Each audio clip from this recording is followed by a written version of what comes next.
a Síria, e a capital da Síria era Nínive, e ele precisava levar a palavra de transformação para Nínive. A nação precisava dele naquele momento, e Deus mandou ele ir pregar em Nínive, mas ele se escondeu. Ele não obedeceu à voz de Deus. Ele pegou um navio e foi para uma direção totalmente contrária. Irmãos, é muito perigoso a gente fugir quando Deus manda a gente fazer algo. A Bíblia diz que soprou um vento, e todos que estavam naquele navio sabiam que o navio ia naufragar. Eles começaram a jogar tudo de dentro do navio. O navio ia naufragar. E eles começaram a clamar vários deuses e nada acontecia. Até que Jonas revelou que o culpado por toda aquela tempestade era ele, porque não estava obedecendo a voz de Deus. E foi lançado ao mar. E quando ele foi lançado ao mar, a tempestade cessou. E todos conhecem a história. Ele foi engolido por um grande peixe. Mas lá no ventre daquele peixe ele clamou a Deus. Deus teve misericórdia dele e restaurou a vida dele. E ele voltou para anunciar a palavra de Deus ao povo de Nínive. E o povo de Nínive se converteu ao Senhor. Às vezes Deus permite, irmãos, que o vento sopre na nossa vida para nos trazer tribulação.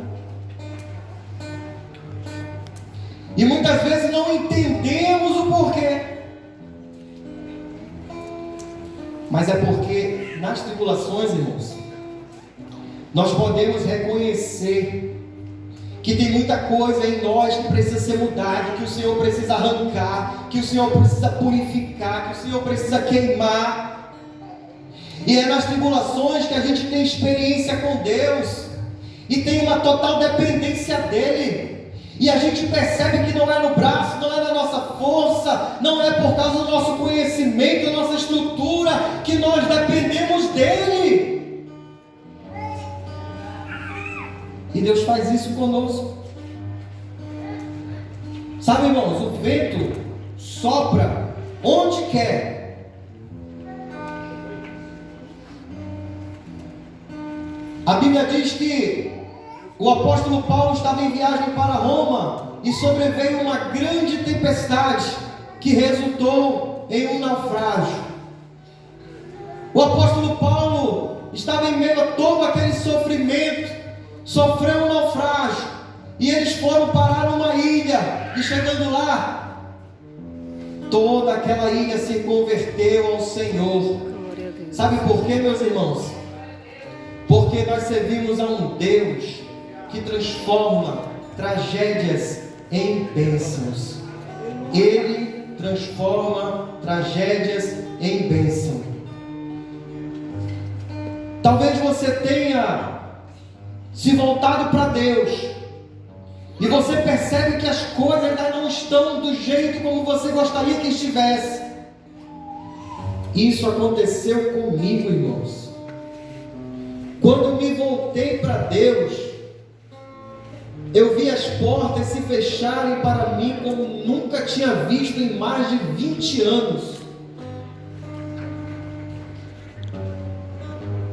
E eu não entendia o porquê. Mas porque Deus queria me ensinar a não confiar em mim mesmo, no meu conhecimento, naquilo que eu podia fazer, nas minhas forças. Eu precisava colocar a minha dependência totalmente nas mãos dele. Eu precisava confiar no Senhor de todo o meu coração e deixar o Espírito Santo tirar de mim aquilo que me afastava de Deus.